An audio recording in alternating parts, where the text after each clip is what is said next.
Cross-collateralization. Cross-collateralization is a term used when the collateral for one loan is also used as collateral for another loan.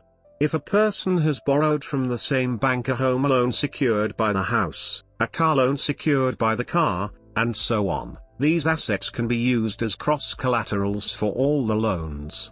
If the person pays off the car loan and wants to sell the car, the bank may veto the deal because the car is still used to secure home loan and other loans. Technically, cross-collateralization expires when the borrower has no outstanding loans with the bank. In the context of bankruptcy, cross-collateralization also means the collateralization of general unsecured pre-petition debt by collateral securing post-petition loans. Another example of cross-collateralization occurs when an individual may have a checking account and a loan at the same bank. If the individual becomes past due on the loan, the financial institution may take money out of the bank account or freeze the account until the loan becomes current.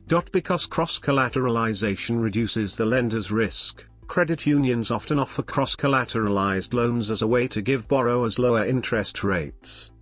Royalty advances paid by a publisher to authors of multiple books or to creators of multiple video games are often cross-collateralized. In book publishing, this is sometimes called basketing.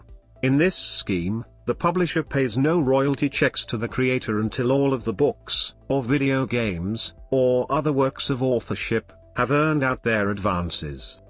In the movie industry, cross-collateralized clauses in production deals allow the funding studio to recoup a part of its losses for money-losing films from hit films produced.